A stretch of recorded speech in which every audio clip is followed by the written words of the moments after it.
Hey everyone. Well, I am back after a few weeks. I've been MIA for a while. Um,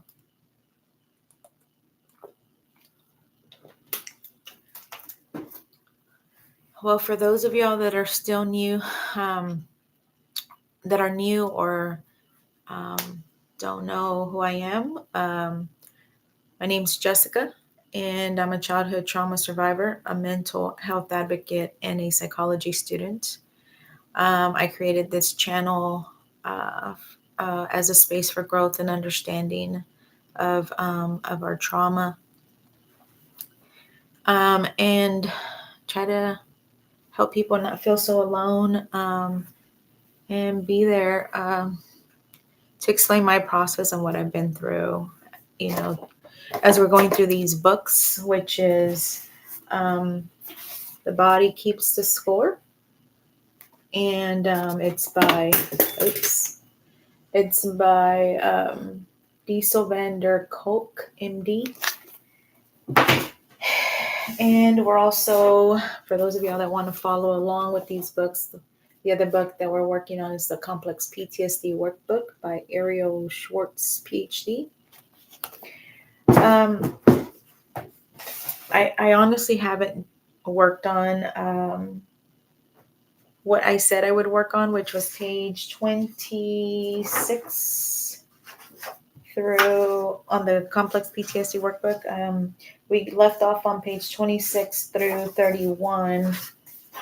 And I haven't even gotten to that yet. Trigger warning.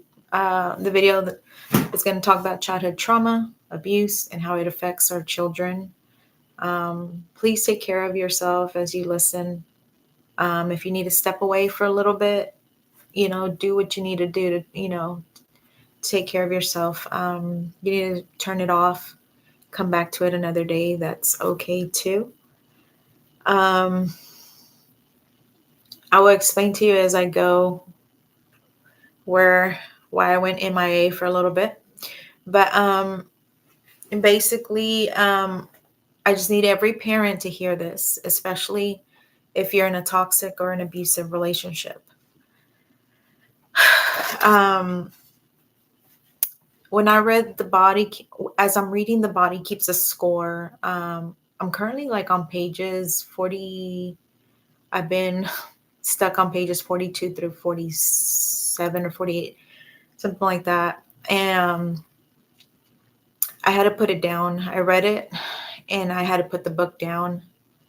It was talking about the brain scans, and how those brain scans showed. These were brain scans on trauma survivors. And this is on the book, The Body Keeps a Score. It's not the CPTSD workbook. But I just got stuck on this book. Oh my God, it is shocking. Like I can't even explain like how I'm connecting how it's helping me connect the dots for myself and for my kids. And anyway, but as I was saying, the brain scans that they are talking about in pages 42 through 47. It's talking about brain scans that they have done research on trauma survivors, and how it shows that trauma doesn't just sit in memories. It literally lives in the body, like the amygdala, our fear center. It lights up like an alarm. The part of the brain for language shuts down, and the prefrontal cortex, which helps us think clearly, goes offline. And I've always wondered, for me, like when I get really emotional, whether it be nervousness, fear, whether it be anger, all of that, all of those emotions, I cannot put my words together. I can't, for the life of me, I cannot put my words together. And I would rather just walk away because I can't think clearly. I can't put conducive words together. And I've never connected that to my trauma, I guess. And this book explains even more. It's like it talks about when something triggers a memory. It even talks about like when something triggers a memory, the right brain reacts as if the trauma is happening now, while the left brain, the logical part, is offline. Which that is what um, that's where your speech is at. Um, that's why trauma can make someone act impulsively or lose control. It's the brain, not weakness. And they've even compared, like they were even comparing how in these brain scans they are so similar to somebody that's had a stroke. And you know, these patients that have had a stroke, they lose their speech, and it is similar to somebody that is dealing dealing with you know, trauma. And reading reading this book, as I'm reading this book, I'm seeing myself. I watched family violence from age 2 till toward my mother, and I fell into until I was like 13. Because that's whenever I no 14, because that's whenever I moved out. It had slowed down a lot by that age because I kept calling the police on my stepfather. Uh, so he started thinking. I guess he started. Uh, I guess trying to not go to jail. So that's why things slowed down by the time I moved out with the abuse. But yeah, I watched family violence from the age of 2 till I was like out of the house, which was I was 14 when I moved out because I got pregnant at that age purposely to get out of that all that abuse. And anyways, and but when I got out, yeah, the first anyway, when I got out, I eventually fell into abusive relationships as an adult. And I now see my children living with the impact of that. So the last video that I did, um, I was already reading that, and I literally put my son's name next to these sections because these were things that I wanted to come back and reread to try to understand as much as I could. But I got a phone call. I had gotten a phone call that Friday that I did my last video, and it was about my son's health, and he wasn't doing good under extreme stress. Anyway, so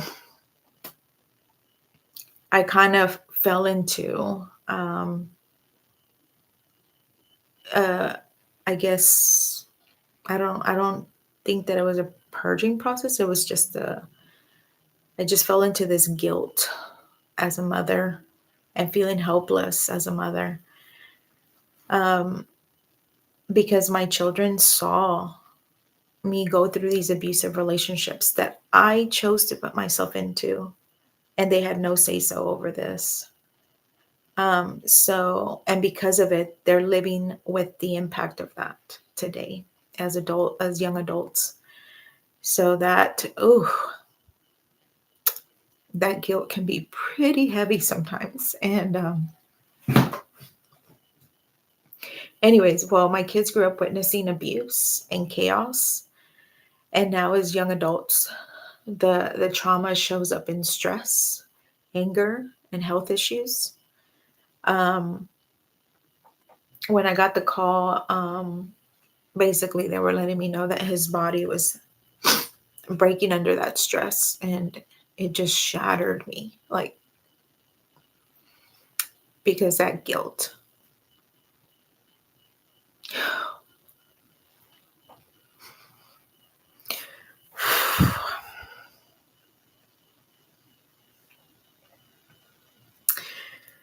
And it's and not just my son.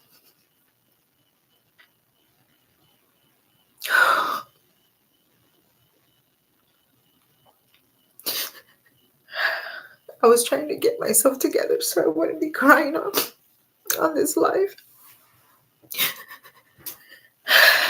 But I can't. I guess I can't help it. Just the guilt, my guilt of what I exposed them to. It's just so, it's so heavy. Sometimes it can become unbearable. And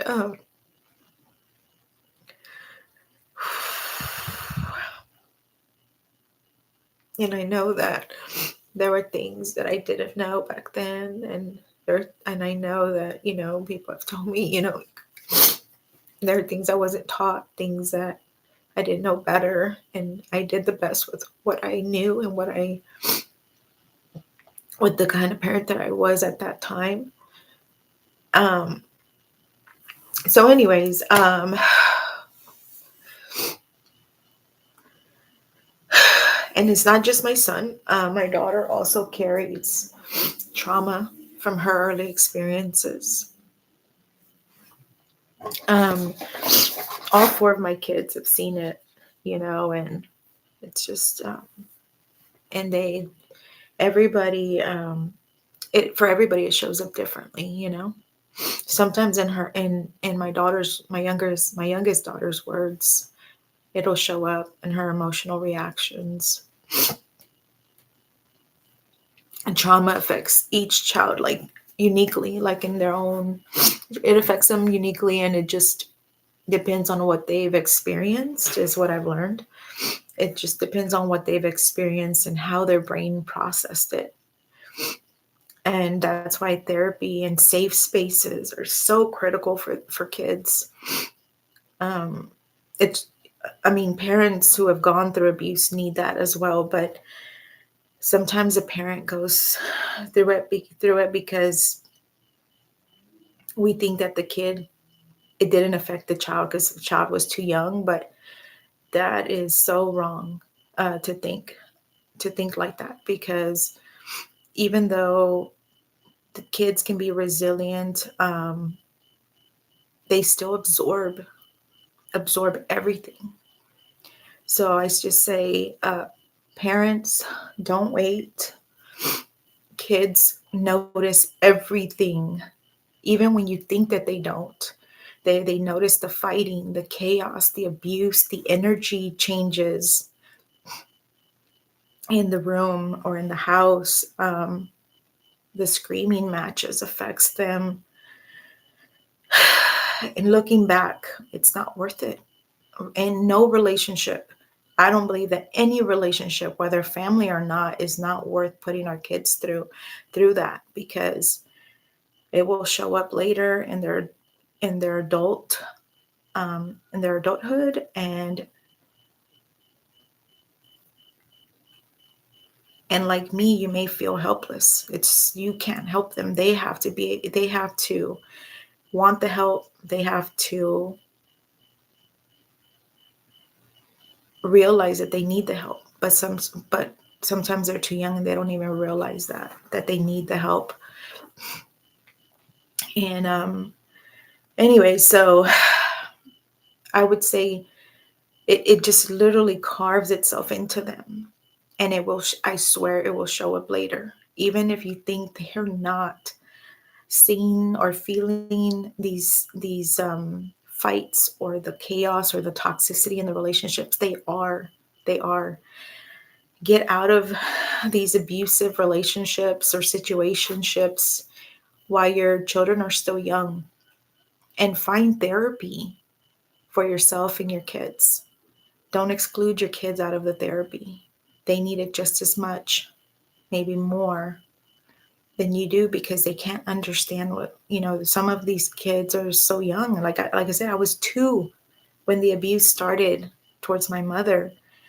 And I remember being 2, and like my first memories are of fear and chaos and fighting and abuse. It was just, those are my first memories at 2 years old. My mom hiding out in the bathroom with me because my stepfather was trying to kick in the door to get to her to beat her up, just because he was drunk and angry about who knows what. And I saw this over and over and over again growing up.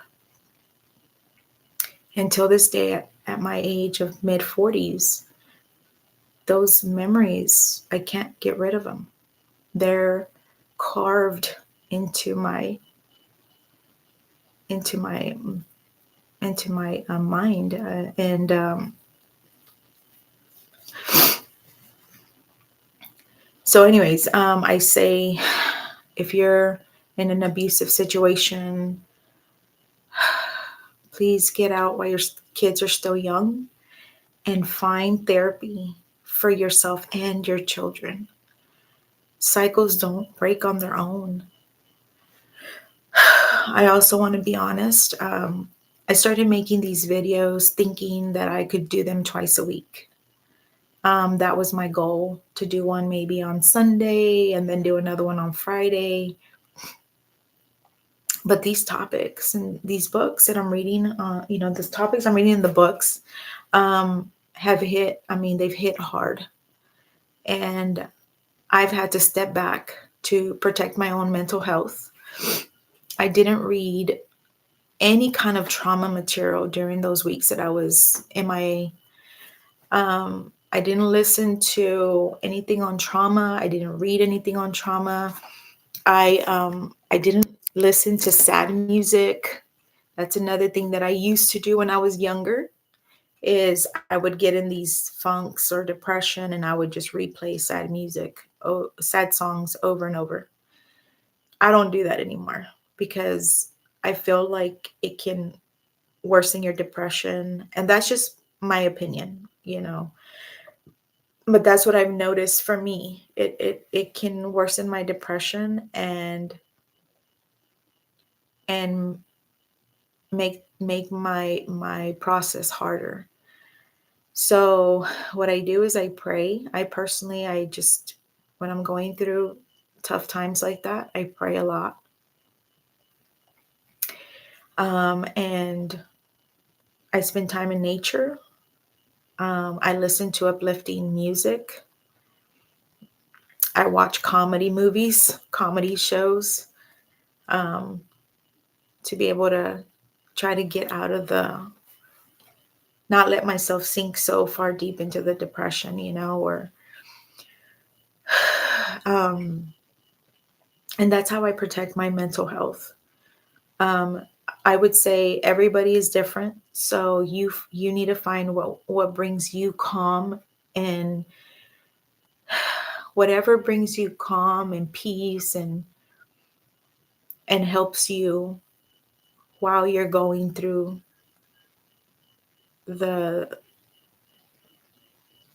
I guess people sometimes can call it dark night of the soul, but you're going through your process. So you figure out what works for you, that brings you joy and calm, and lean into that. I also, during this time, I learned how to make pad thai. Kind of off subject here, but it's part of part of my process of trying to not spiral into a deep depression, but allowing myself to feel the feelings and process it. But yeah, so I love pad thai, and I went online and I researched it. I googled and I did YouTubed it, and I learned how to make pad thai also. I wanted to share this because I really wish someone had said it to me many, many years ago. Uh, I wish it would have been like before I had kids, but I never went to therapy as a child, and I was 14 when I moved out, so I didn't know any better, and my parents didn't teach me any better. I didn't even know what boundaries were up until late 30s. Um, but yeah, all this, I just wish somebody would have taught it to me and would have directed me in the right on the right path before I pass this on to my kids. Because like I said, the guilt can be pretty heavy. It can get pretty heavy sometimes. And I'm trying to learn how to forgive myself for the things that I didn't know back then. And but that's pretty hard to do whenever you're seeing your child. Oh, when you're seeing your child, like be affected by the trauma that you passed on to them. So, so yeah, that's where I've been for the last few weeks, started with my surgery, and then 5 or 6 days later I had the flu, and that lasted another 5 days or so. And then I thought I was doing better from the surgery. Then I had like some complications going on, and I was kind of nervous about that, and had to be in contact with the doctor and stuff.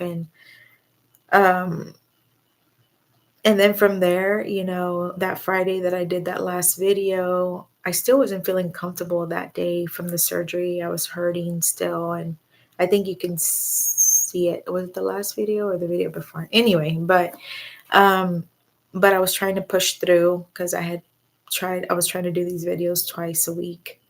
But anyway, so I still, went through with the video and stuff. And then that following Saturday after the video, all the stuff started with the mom guilt and going through that process of trying to process those feelings. And the Saturday after that, which was a week later, I went through another process of um, accepting, coming to accept something that I hadn't really thought about. But basically, I'm not going to go into detail about it, but I'm just going to say, I haven't spoken to my two oldest daughters, and my oldest one, I haven't spoken to her in June was 3 years. June the 6th was 3 years that I last spoke to her. It's been 3 years, and and then my second daughter, I haven't spoken to her in a couple of years, maybe 1.5 years or so, maybe. And even then it wasn't like good communication. I felt like it was, I don't know, like she would talk to me, but I knew that she was holding resentment. Anyway, so that's besides the point. The point here is I went through another process the following Saturday because I haven't spoken to my two oldest daughters, and my oldest daughter, like I said, has been over 3 years. And I came to a realization that I may never speak to her again, and I had to come to an acceptance of that too. And that was hard. Even though I thought that I had processed that when it happened, I realized that I cried about it for that weekend. I went to a counseling session that following week. And I kind of, what happened is I compartmentalized it because life goes on. Life doesn't wait for you to get over your trauma or get over your feelings. Bills are coming in. So I just shoved it down like I usually do to stuff. And I went on with my life and got back to work and just surviving. And I'm in a phase in my life where I'm no longer in survival mode, and now all this stuff is coming up for me, as especially as I'm reading these books and I'm connecting like the dots, and for myself, for my kids. And so yeah, so I went through another process. What are we today? Today is Monday already. But yeah, it was last week, I went through that process of sitting in those feelings and realizing that I may never speak to them again. Not because I don't want to, it's just because it hasn't happened. And from what I've heard, she's not ready. And I don't know that I'm ready without a counselor present, for both of our sakes. And so I sat down for the first time in over 3 years, and I wrote a letter to her in case that something ever happens to me. And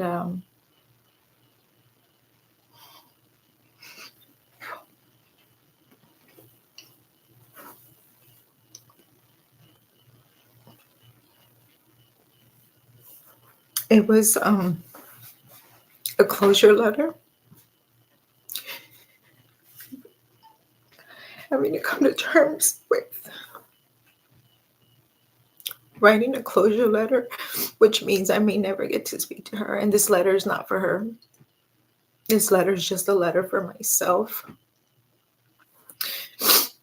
writing everything on that letter that I never said to her or anybody. These are all feelings that I've kept inside, and conversations or words that have stayed with me. But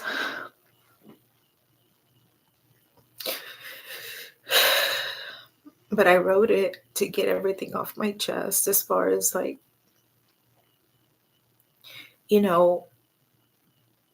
that way if something ever happened to me, um, it would get to her at that time. But it's not a letter for her to read before I pass. This is just a closure letter. I still want to write a letter to her, because I feel like sometimes when you write everything down, or you put your thoughts on paper and what you want to say, that way if it ever comes to pass that she does communicate, I'm not taken back, or I'm not, I'm not surprised by it, and so I've thought of writing a letter to her as well. But for right now, I don't know if it was because I went through the surgery and, my health issues that I've had, and the complications that a little bit of complications that I had with the surgery. Nothing major I mean, I thought it could be something major, but it came out with more testing that it was nothing major. But I guess all of that kind of threw me also into, I'm already, mid 40s, and my mom died whenever she was like 50, 56, 56, 58, something like that. And tomorrow's never promised. And so I just had to write that closure letter in case something ever happened to me and she'd have that. And so anyway, but I wrote it up. I've even before that, I had started writing letters to my kids, not just her, but letters to my two youngest kids. I started with that, and I have them in my email, just, as letters that they can get, have for them if something ever happens to me. And I was kind of going down the line of all my kids and my stepson, and writing letters for every one of them. And I think it's a good, personally, I think it's a good thing to do, because this is a letter that they can hold on to. If something happens to you, this is something that they would cherish. Well, I would think most kids would cherish something like this. And yeah, so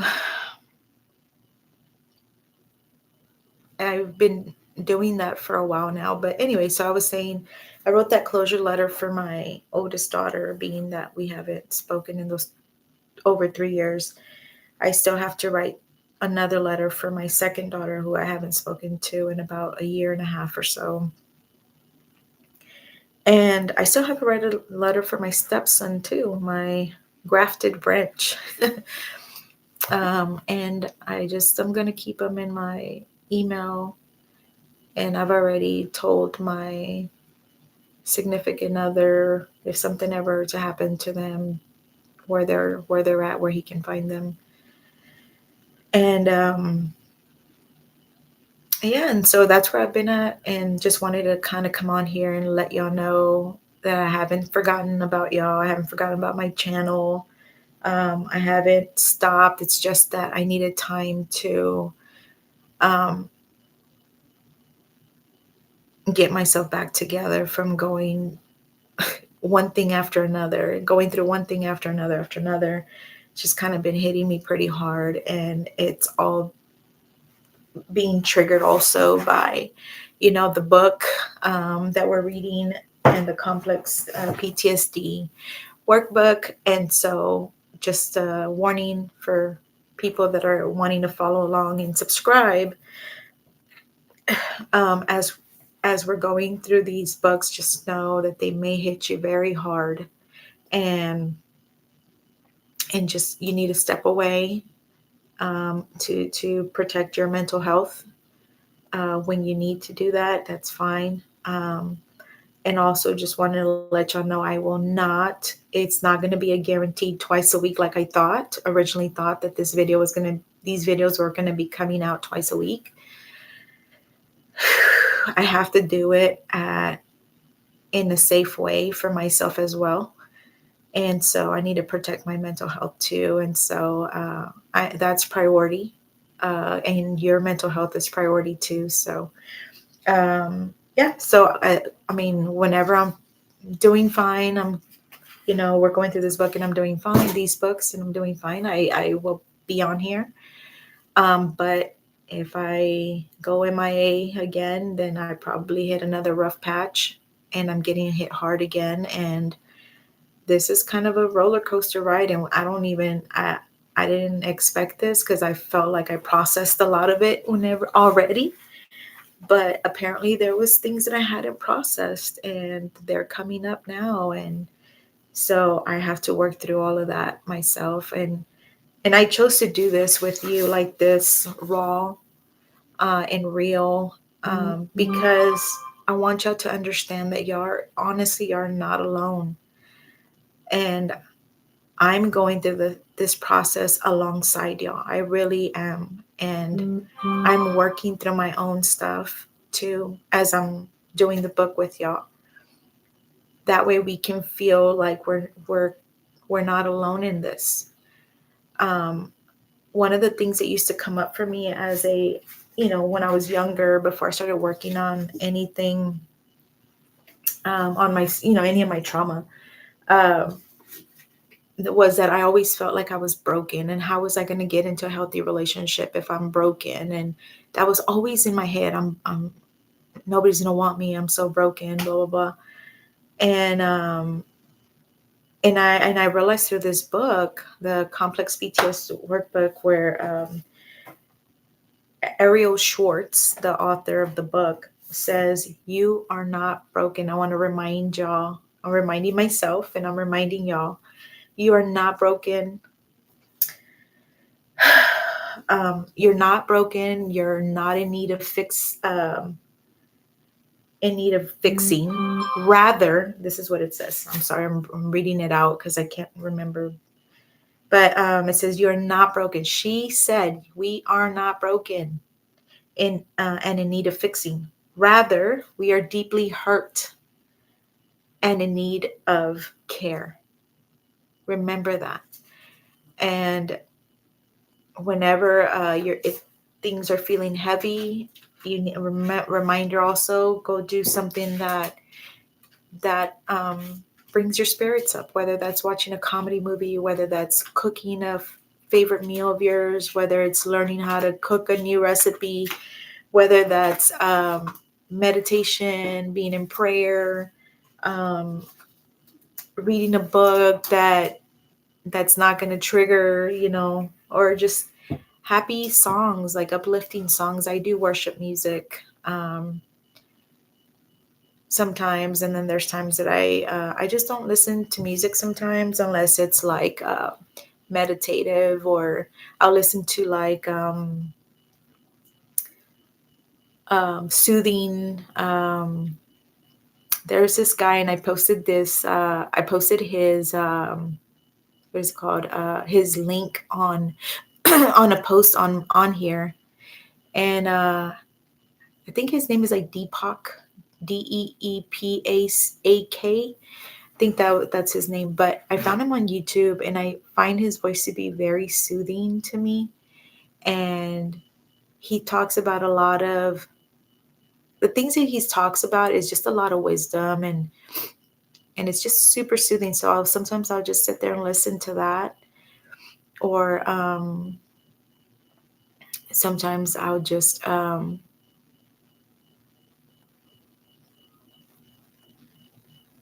make an arrangement to meet up with a friend that that we can kind of just enjoy a coffee, or enjoy a brunch, and just enjoy life together for a couple hours. Go, I don't know. For some people, love dancing. I used to love dancing. Just to and I know that you still have to process your emotions. You got to process those feelings, and sometimes that means you gotta sit in that, and allow yourself to feel it. Don't just shove it down. Don't just put it aside. But I'm saying, while you're doing that, also incorporate the things that bring you calm, and the things that bring you joy, and lean into that while you're going through your process. That's what I have found that's helpful for me. I've been like today I watched Tommy Boy with my stepson. He wanted to watch an action movie, but I was like, no, I don't feel like watching an action movie and killing and shooting and all that. He was like, what about this one? I'm like, sure, let's watch a comedy movie, because why not laugh, right? Especially when you're going through stuff like that. If you can watch a comedy movie or something that makes you laugh, meet up with a friend that makes you laugh and stuff like that, that helps. That does. Uplifting music.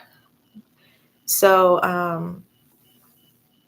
yeah, so that's where I'm at, and I'm not gonna make this video any longer, because I think I'm already like past 30 minutes. But anyway, just wanted to come on here and explain where I've been, and I'm going to try to do another video sometime this week, because I feel like I'm coming around and I'm getting better. I go to my last post-op appointment this week, and see if I'm going to be like released, and I can go back to maybe jogging or something to get my, that also helps. Exercise helps.